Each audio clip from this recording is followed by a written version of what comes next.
Happening now at 5 o'clock, team coverage of the Ralph Northam waiting game in Richmond. And in Norfolk, the governor's med school forced to act on that racist yearbook photo. I want to express my sincere apologies. Its next move beyond saying sorry.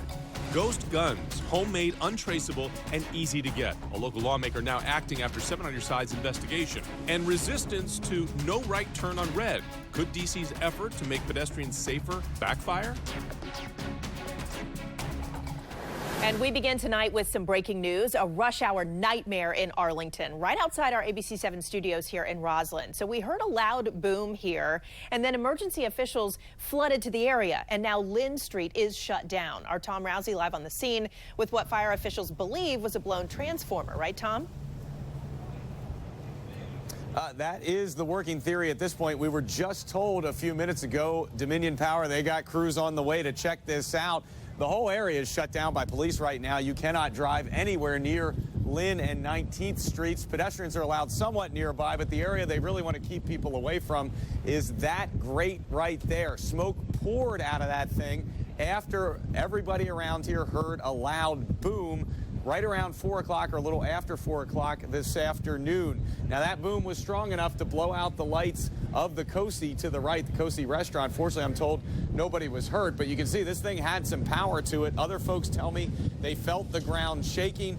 Again, Arlington Fire Department, what they believe it was at this point is an underground transformer. Some folks were wondering if it was related to Metro, which runs nearby here. Metro is saying it is not related to them. It looks like it is a power issue at this point, but for right now, this intersection is shut down, and this is always a jam-packed intersection during rush hour. So as you can imagine, this is causing somewhat of a traffic nightmare here in Roslyn, I am being told. But they don't want anybody going near that thing because they want to make sure it's not going to happen again. Reporting live in Roslyn and Arlington, I'm Tom Rousey, ABC7 News. That is a mess. Tom, thanks very much. Right now at 5 o'clock, Virginia's governor is desperately trying to move forward from the blackface scandal that has prompted demands for his resignation. That as the medical school whose yearbook contained those racist images apologizes. We have team coverage tonight. Tim Barber is tracking that new apology. But we're going to start it off with Michelle Marsh. She's leading our coverage from just outside the State House in Richmond. Good afternoon, Michelle.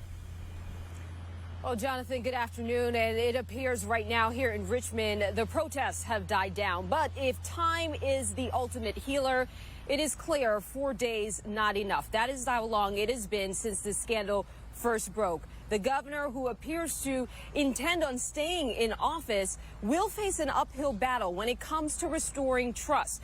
Case in point, an example of what happened today. He offered condolences to the family of a trooper killed in the line of duty. The replies, though, immediately shifting from people sharing sympathy for that trooper to calling for Northam's resignation, saying the governor can no longer effectively lead. Meantime, the medical school that is the epicenter of the scandalous yearbook that posted that picture in Northam's yearbook page that had that image of that racist image, they are denouncing that image once again, as well as some of the other troubling photos that were discovered. Our Tim Barber is live in Norfolk with that angle of the story. Tim? And Michelle, the provost here, says they've made major changes on campus to become more inclusive already, but he says it is imperative that they look back following this Northam Facebook or yearbook controversy to make changes to improve the future. While Governor Northam demands time to prove he's not in this racist yearbook photo, the medical school that published the controversial picture is launching an investigation into why it was allowed. The intent is to create a transparent, open, objective, and thorough process. The vice president for diversity and inclusion alerted the provost about the pictures. The students were ordered to have sensitivity training while the school stopped publishing the yearbook. We have made significant efforts through the past 6 years at this institution to advance diversity and inclusion. The school's investigation will be run by former Virginia Attorney General Richard Cullen, who's also representing the vice president in Mueller's Russia probe. Cullen is charged with determining who had oversight over the student-run yearbook. Northam graduated from Eastern Virginia Medical School in the 80s and was a pediatric neurologist before being elected to governor in 2017. The racist photo on his page didn't surface until Friday. I believe you deserve to hear directly from me. The governor apologized for being in it, then said he wasn't. But he did admit to wearing blackface during a 1984 dance competition in Texas. The governor's still digging in his heels while the university digs into its own problems. We want this to be more than just the review of what happened 30 years ago. We want to know what's happening today. And the provost says that review will be made public. Reporting live in Norfolk, Tim Barber, ABC7 News. Tim, thank you. Also developing here in Richmond, a new twist in those 15-year-old allegations against Lieutenant Governor Justin Fairfax when it comes to sexual assault. He came out with a powerful denial just yesterday. Well, new today, we've learned the accuser has hired the same law firm that represented Christine Blasey Ford. She's a California professor who accused Supreme Court Justice Brett Kavanaugh of trying to rape her at a high school party in 1982. Fairfax is facing allegations he sexually assaulted a woman during the Democratic National Convention in 2004. Fairfax at the time was 25 and single and contends the relationship was consensual. He now says he is considering suing the Washington Post for its story on the allegation.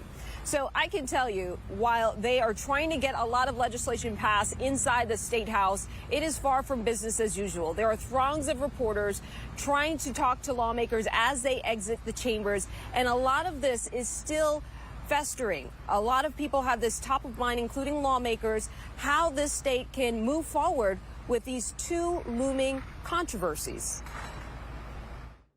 So you're still able to get ahead with the legislative agenda without any of these controversies surrounding the governor nor the lieutenant governor affecting business? We have worked on the floor. We've had debates on legislation. Lieutenant Governor Justin Fairfax presiding over the Senate, carrying out his duties. This just days after a 2004 allegation of sexual assault resurfaced. While he admits to a consensual encounter, he denies he sexually assaulted anyone. Does Fairfax have your support still? We have to see how that information evolves, because we got to take the Me Too movement seriously. The timing of the claim is key. Fairfax is next in line for governor if Northam were to step down following the discovery of this racist image on his yearbook page. I cannot tell you why he hasn't resigned, but I am so praying that he would do that and get it behind us. If the governor were to think that the pressure is somehow subsiding, what would your response to that be? It is not. It's increasing. Fairfax's spokeswoman confirms to ABC7 the two men have not spoken since Saturday, the day Northam held this news conference. We have a job to do for the people of Virginia, and that's where we're focused.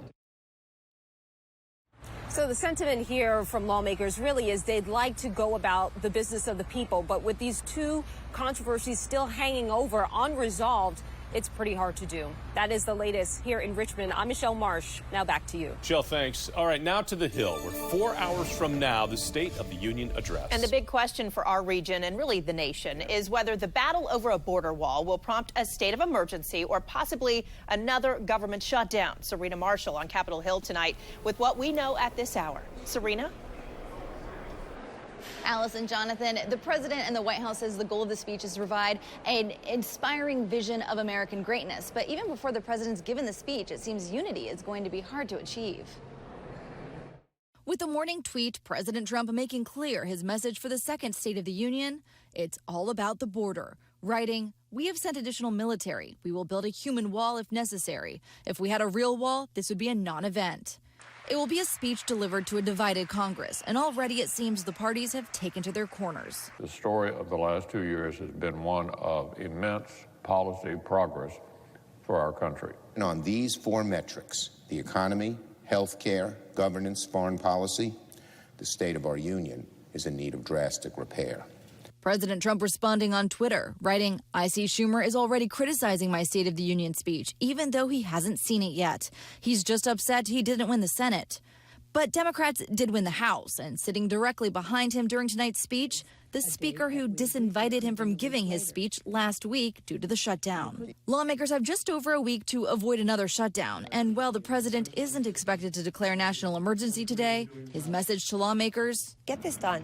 Put the partisanship aside. Recognize that border security is national security. But the speech won't just be about national security and immigration. The White House has said the president will also focus on bipartisan issues like the American worker, infrastructure, and health care costs, with plans to outline a strategy for ending HIV transmission by 2030.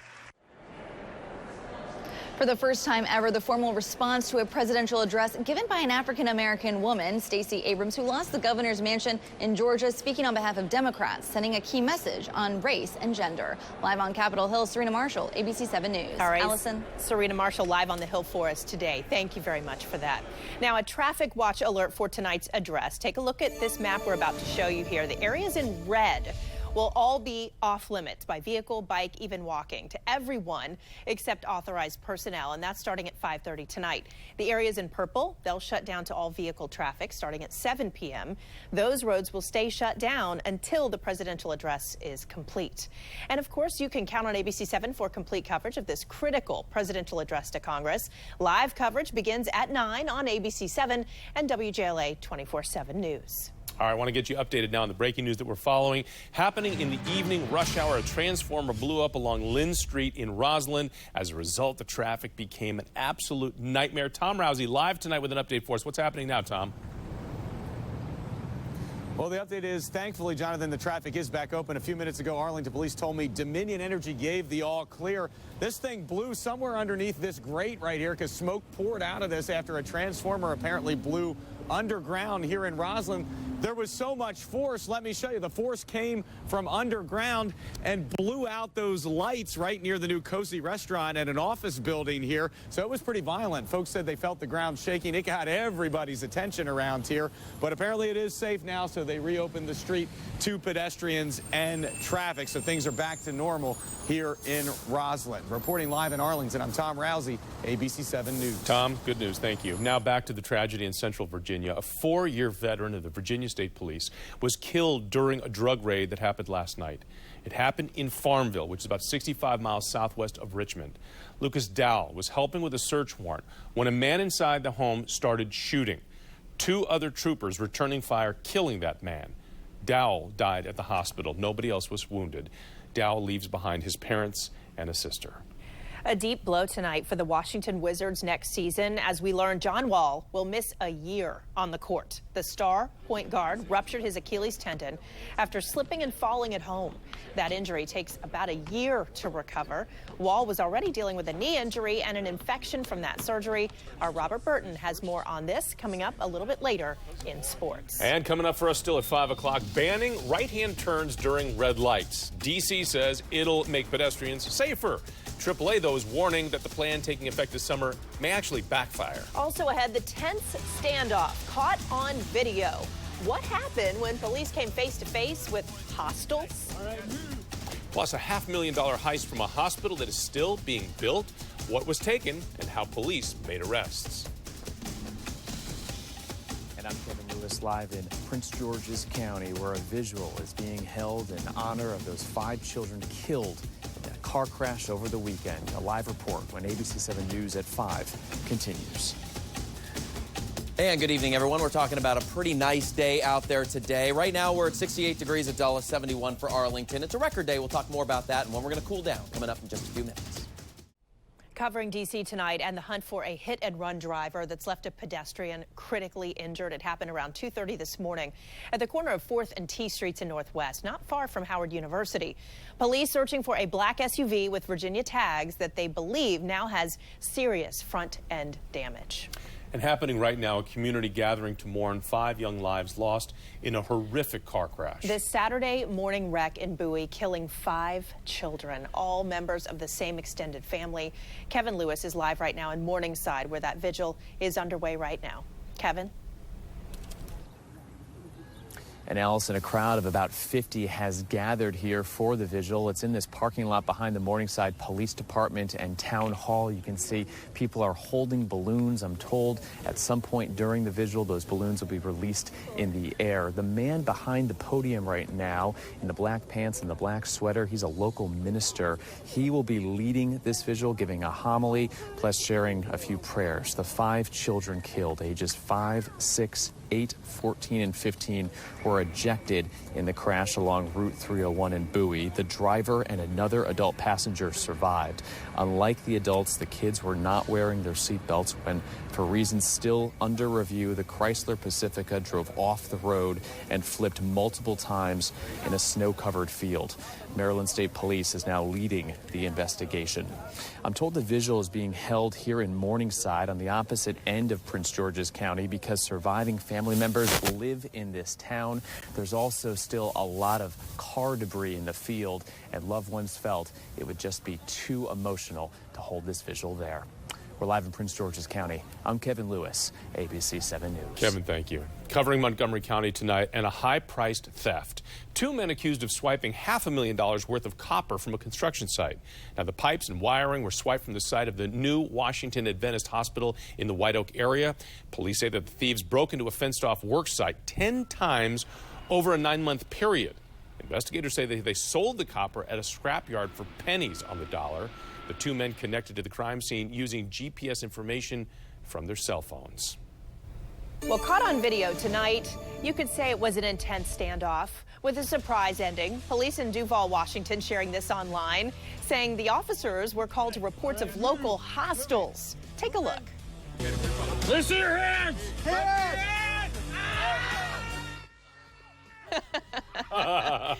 So despite the riot shield, the officers found themselves outgunned. They were just helpless, and they had to run a tactical retreat to get to safety.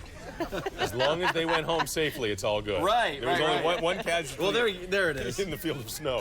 When you're up against a bunch of kids throwing snowballs, you are toast. Formidable opponents, no question about it. Very cute. Yeah. Well, what a different scene we have here today. How about that for the Capitol Dome? We're sitting here looking at this, and we're talking about the snow out west. They had 9 feet of snow up in the Sierra. Oh, and they had to man. shut down the ski resorts because there's too much snow. And then we have that. we have that. Spring. And the thing I love about today, I love winter. I'm with all you winter lovers, as well. There's plenty of winter left, so it's okay. You can enjoy days like this without getting, crazy about it because they're cool temperatures right around 70. the corner. I know, 74 to be specific. Let me show you what's happening outside. 74. We're still at 71. Yeah, how about that? 68 degrees at Dulles. A gorgeous, gorgeous sunset again. And I often point out, whenever you see these kind of clouds, these are the cirrus clouds. And when we do school talks, a lot of times kids will say, well, how do you know what the weather's going to do? Well, there's a lot of ways, but one of the ways is Mother Nature sometimes will tell you there's some change around the corner. Whenever you see these wispy clouds, typically 24 hours, maybe a little bit more, there's going to be some change, and she's not lying tonight. 66 degrees at National Harbor. You got 68 around Dulles. Send me your pics, by the way, if you have any of them, of the sunset tonight, and I'll put some on the air here coming up in just a little bit. But there we are, 74 degrees.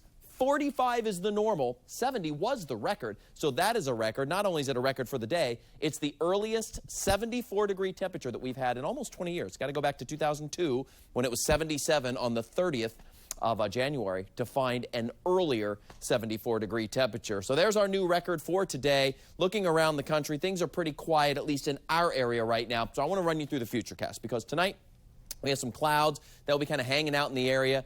I don't think any of you get to freezing tonight. If you do, you're going to be, just barely there. 32, 33 out the door, something like that on our colder spots. But we're dry for your morning drive. No need to have the kiddos in the morning have the umbrella for the morning.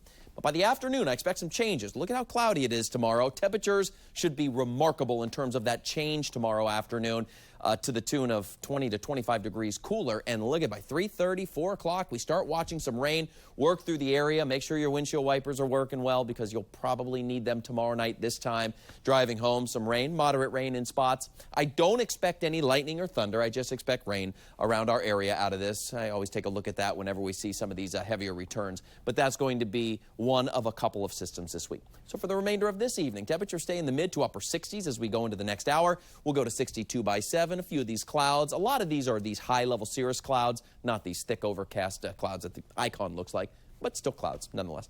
59 at 8 o'clock. We'll go 55 at 9, even at 10 tonight. We're still into the 50s. A wonderful evening to fire up the grill. And then tomorrow, a very little temperature spread. Today, we had a huge temperature spread. Tomorrow, not so much. We start out in the mid-40s, end up in the low 50s. We have some cloudy conditions throughout the day, generally cloudy. Some showers working on in for your evening tomorrow. And then we rebound again on Thursday with another weather system coming in here on Friday. And that one is the one that's going to drop our temperatures down. So if you're somebody that says, okay, it's early February, I like winter. I'm not a big fan of the summer. Well, Saturday and Sunday both dry and into the 30s and 40s, lows back into the 20s. So there you go. We aim to please. We have a forecast for everybody here. We do what we can. Yeah, it's nice that it'll be dry on the weekend. Yeah, I agree. Yeah, that's always fun. Giver, Bill. Yes, we are. Thank you. All right, still ahead for us at 5 o'clock. What is next for the Wizards is now they learned the news that John Wall is out for 12 months. Yeah, not good. Also ahead, the racist yearbook image that has a governor facing calls to resign. And now a yearbook staff member is disputing part of the governor's defense. First, though, why AAA says that a plan in the district to protect pedestrians could actually put them in more risk. A traffic watch alert now for anyone who drives in the district. Come July, you won't be allowed to make a right-hand turn at a red light at more than 100 intersections. Yeah, D.C. leaders say it is to protect pedestrians because a lot of them have been hit. But as John Gonzalez reports, AAA now says it could actually put walkers at risk. New year, new law. Soon you will see D.C. road crews installing no right turn on red signs at 100 intersections in the busiest sections of the nation's capital. I think for a safety perspective, it makes the most sense. I've actually got a ticket before for turning right on red. But now traffic engineers and AAA Mid-Atlantic warn this change will actually worsen traffic safety and create more gridlock. The street lights aren't timed, so sometimes they take a really, really long time. The change is occurring in the central business district, in and around school zones and areas with high pedestrian and cyclist volume. The idea is to reduce crashes, especially involving those on bikes and walking. You will create more crashes because you'll create more rear-end collisions, and you'll probably create more conflicts with pedestrians because you're turning on green while the pedestrian has the crosswalk. VDOT says the intersections were identified, like this one here, 11th and U in the Shaw neighborhood, based on crash history and how crowded they are.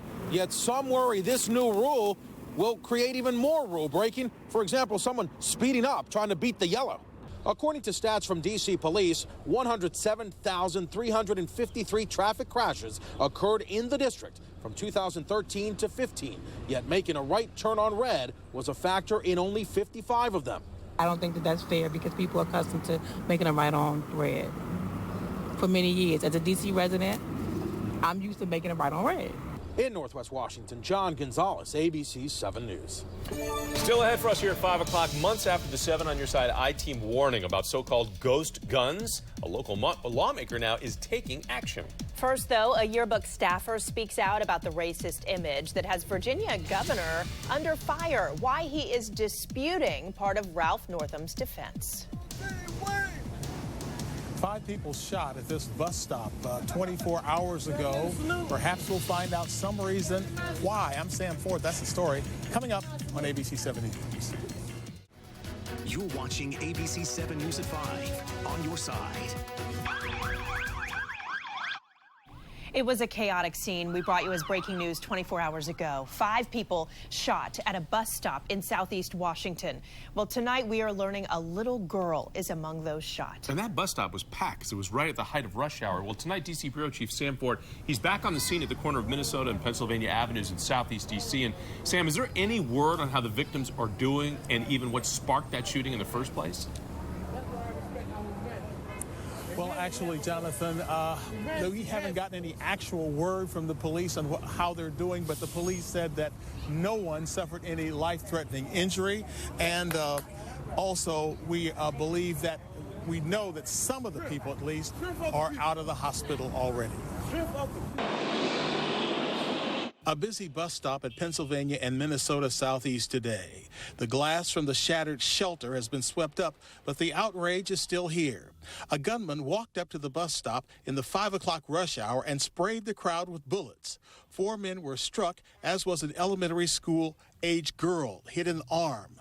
The child and 1 man stayed on the scene as the other victims fled, picked up by ambulances blocks away. 2 residents told us what happened right after they boarded the bus. We was going up on the 30 bus.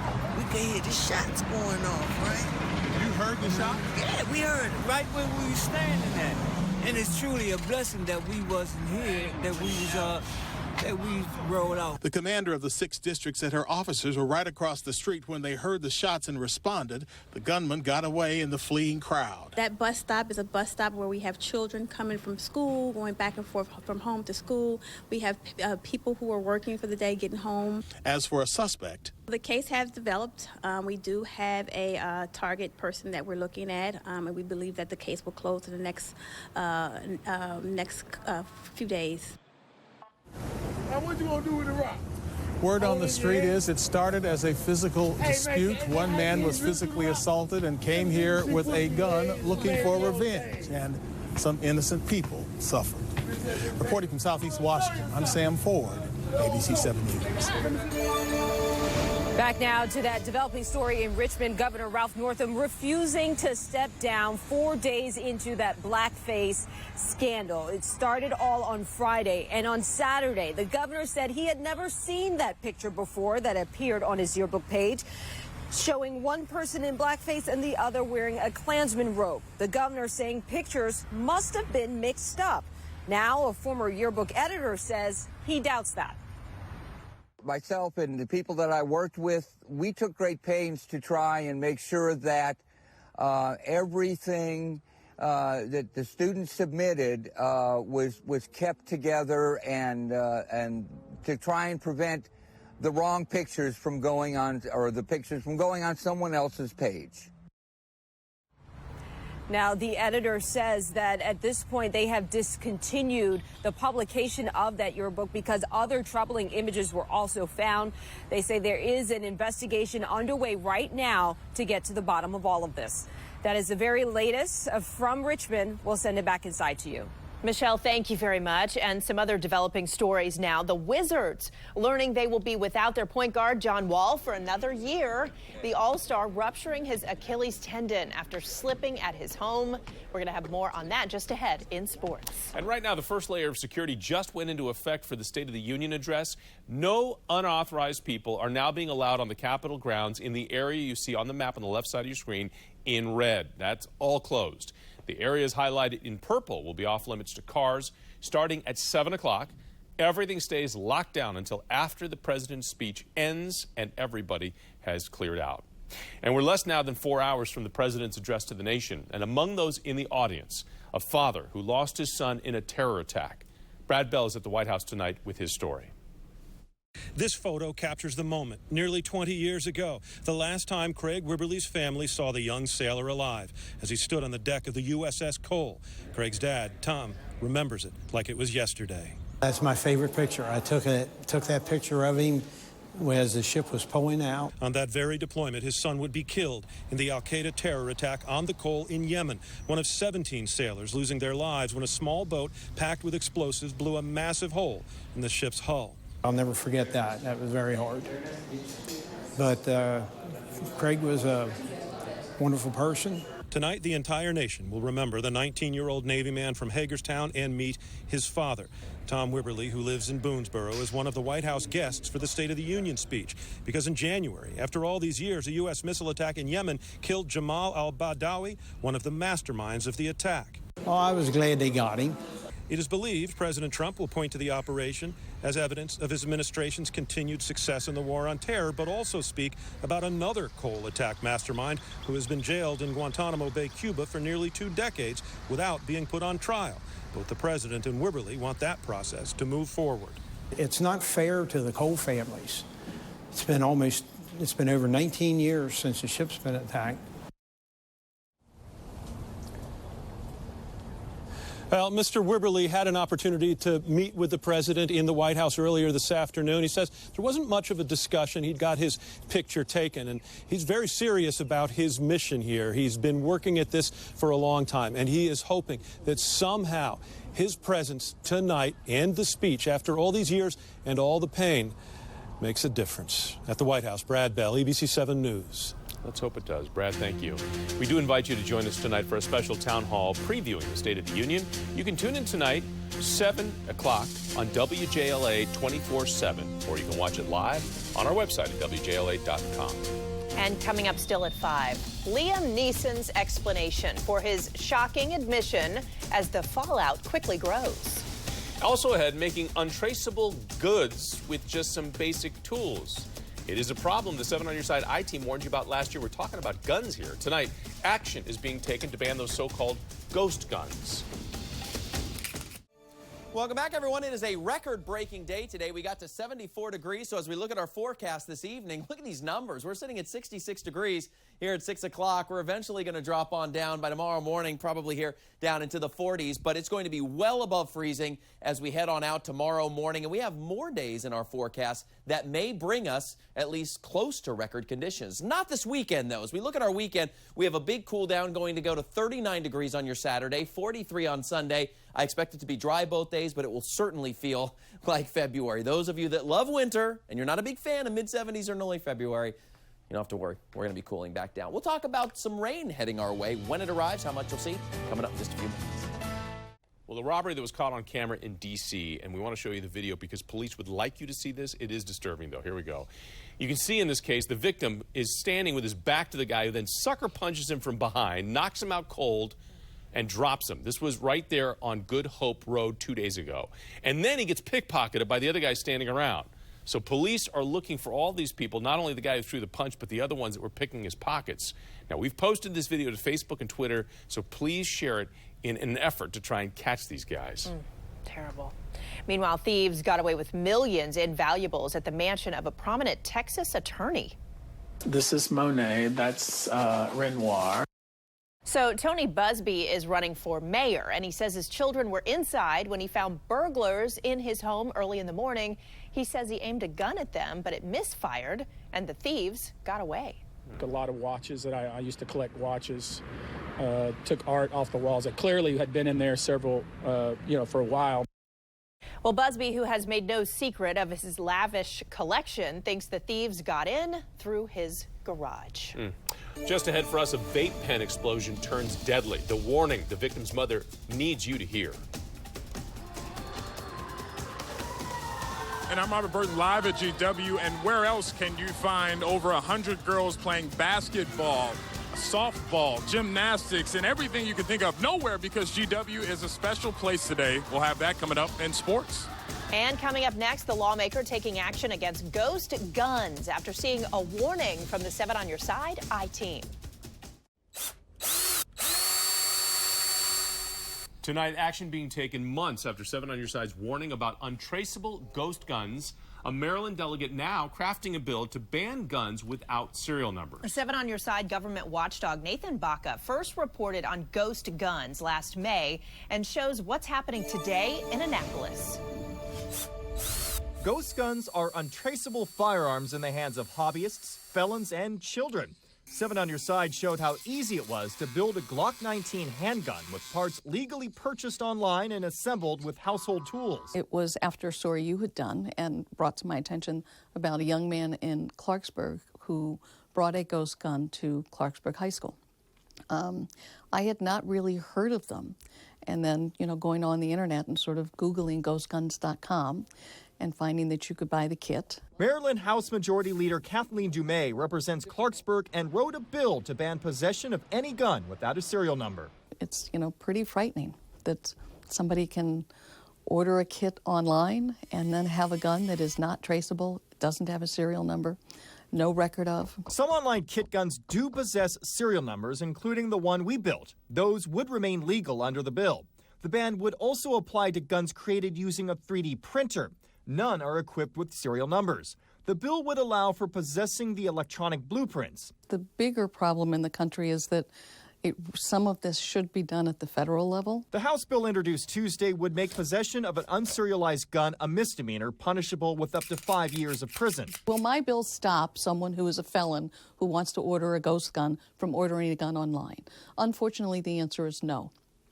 But if we get the message out that it is a problem in Maryland and that you can't do it, I think it will make a difference in the long run. In Rockville, Nathan Baca, ABC7 News.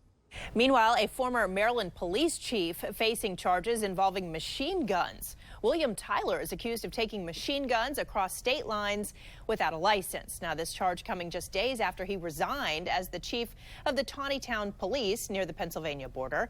Another Taneytown officer was placed on leave, and it's unclear if he'll face charges as well. There is a warning going out tonight after a Texas man died after an e-cigarette exploded right in his face. Now, the medical examiner's office says the explosion severed the man's carotid. The explosion happened in a parking lot of a vape shop. That three-piece thing went into his throat and stayed there. Not quite 25 years old, and he should have had a long life ahead of him. Just horrible. The man's grandmother says investigators told her the issue is with the battery on the device, and we've seen plenty of those batteries explode in recent years. It is unclear which company created that particular vape pen. The male nurse out in Arizona accused of raping his patient pleaded not guilty. The woman gave birth to a baby boy on December 29th. Her family's attorney says she is nonverbal with physical and intellectual disabilities as a result of seizures as a child. Investigators linked 36-year-old Nathan Sutherland to that rape after finding out his DNA matched the baby's. Coming up for us today at 6 o'clock, spoiling plans for quite a few parties. They did the nation's business in a very tricky space, working against transnational criminal organizations. Yeah, the Coast Guard seizing nearly 35,000 pounds of cocaine while they weren't being paid during that partial government shutdown. Plus, police say that two men in D.C. were looking to board a cruise ship with plenty of drugs of their own. What happened to them? That's all coming up for you tonight at 6. And 7 is on your side with Health Matters tonight. And if your job limits your decision-making ability and doesn't require a high level of creativity, researchers in Sweden say it might be making you gain weight. So jobs where you must do the same things over and over again may predict major weight gain over 10 or even 20 years. Women that have mentally strenuous work that involves conflicting demands and not enough time to complete assignments are at even more risk to pack on the pounds. Huh. So putting forecasts together over and over again, does that count? Is that my excuse? You better hit the gym. Oh, man, it's not the garbage I've been eating. It's that I've been doing that over and over. Always blame work. Okay. Always. Sitting at a cubicle and doing forecasts, that'll do it to you. That's exactly right. Hey, so a lot to show you. Let me get you out the door. Look at that beautiful sunset. Man, it is really so nice outside. So I'm out with the babies this morning. We were looking for bugs. By the way, that's what we did. We found a worm, we found a couple little beetles. So we're just laying there. I turned around, I looked up. This is a no-filter shot I took, and I just thought, look how beautiful and blue that sky is. Absolutely stunning. I also want to show you this. Isn't this nice? Richard Salcees. I hope I'm saying your name right. It's the same one. Richard sent that amazing snowflake picture last week that I ran. Serious photo. Isn't that nice? Aren't these photos incredible? Richard, thank you for sending that in. That's from Warrenton, Virginia. If you have any pictures you want to send in, I'd love to put them on air. Pretty easy to connect with Bill Kelly Weather, Facebook, Instagram, or ABC7 Bill Kelly on Twitter. Here it is, Mother Nature painting a gorgeous shot right now in Arlington. This is what it looks like in Germantown, Montgomery County. Same thing, that nice pink sky with those longer waves of light radiation reaching our eyes. Right now, Northwest D.C., looking back toward the Potomac, things are great, and it's still 71 degrees in D.C., 71. 59 in Leonardtown, a little cooler. Andrews at 66. Got 59 at Winchester, 62 Hagerstown. But I'm sure many of you firing up that grill tonight. Beautiful with the temperatures in the 70s. A record-breaking day with a high of 74. Tomorrow, it's going to be different. We're not going to be anywhere close to that. We have clouds throughout the day, dry for the morning, but watch in the afternoon. We're going to watch a weather maker bring us some rain for your evening commute, and we could see some moderate to heavy rain potentially at times during our evening commute tomorrow. And that goes through your overnight Wednesday night into your early Thursday morning. So dry for your morning commute tomorrow, wet for your evening commute tomorrow, wet for your evening commute or your morning commute on Thursday, but then drying out. So we're looking at your Wednesday night and Thursday morning as our next weather maker. Could pick up a quarter inch, maybe 3/4 of an inch of rain around the area. And it is that. It is rain. It is not snow. Our temperatures tomorrow start in the mid-40s, end up in the low 50s. So a very little temperature spread. It'll be much, much cooler. You are not jogging in shorts and T-shirts tomorrow, at least comfortably. 64 degrees on your Thursday. Then we drop those temperatures Friday. Guys, we're in the 30s by Saturday. All right, Bill. thank you very much. Well, George Washington University now has been helping to host a free sports clinic today for D.C. area girls. Our Robert Burton is there with more. Hi, Robert. Yeah, what's going on, guys? And before I get to all these little munchkins, behind me having the time of their lives. We'll have to talk about some news coming out of the Wizards camp, some devastating news, actually. As if the Alex Smith news wasn't enough for Redskins fans. Well, John Wall, of course, he's missing the rest of this season, but next season, he might be out for that entire year. His recovery, 11 to 15 months. Well, what happened? Well, according to reports, John Wall fell in his house and ruptured his Achilles. Now, here's where it hurts, because next year, he's supposed to make $37.8 million. Well, you're the average fan. You say, well, trade John Wall. Get rid of him. He's hurt. He's not that good. Well, he's going to be making $40 million, $43 million, and $47 million over the next 3 years. John Wall found out when doctors were checking out an infection from the previous surgery when he had that heel injury. Now, back here live, this is a very special day, okay? If you check out behind me, over 100 girls participating in this situation here. This is the gymnastics section, if you will. Awesome day here at GW. And the Women's Sports Foundation, they've teamed up to teach young girls about health, fitness, body image, and more. Well, why is all of this important? Well, earlier we spoke with former USA women's hockey team captain Megan Duggins. This event is awesome. I mean, obviously today is National Girls and Women's Sports Day, so we're here at the Women's Sports Foundation ultimately to get these girls moving, get them active, and keep them active. There's a lot of research that shows the benefits, obviously, of sports, whether it's, keeping kids confident and, keeping them fit, but also in the classroom. It's, there's some stat out there that says girls are better at science when they're active. So it's awesome. It's a great day, and for us as role models for these girls to come out here and just kind of have fun with them, show them the importance of sports. It's really special. And finally, what would you say? I mean, you have a lot of stations here, but what would you say you probably look most forward to today? I'm actually running the tennis station. I don't know how that worked out, but there's no hockey rink inside here in the gymnasium, so I play a little bit of tennis. It should be fun, but we got some professionals here with us in the George Washington student athletes and some of their coaches, so they're going to be leading the charge. I think I'm over at the tennis station for more like moral support, but we'll see. It should be good. And speaking of the tennis station, that's where I am right now. And I'm standing in the line of fire, but the pros are in front of me, so I don't think I'll get hit with any tennis balls. Guys, back to you in the studio. All right, Robert, thanks. All right, coming up next at 5, Liam Neeson's explanation for his shocking admission that he once thought about attacking people just because of their race. An update now on that shocking story we brought you first last night at 5. Actor Liam Neeson admitting he once wanted to unleash physical violence against a black man for revenge. Late this afternoon, his latest film premiere set for tonight was canceled. Tonight, Danya Backus with Neeson's apology. Liam Neeson says he wants to set the record straight. I had never felt this feeling before, which was a primal urge to lash out. The actor appearing on Good Morning America, clarifying controversial comments he made in an interview with The Independent, where he shared his reaction to hearing a close friend was raped. I asked her, did you know the person?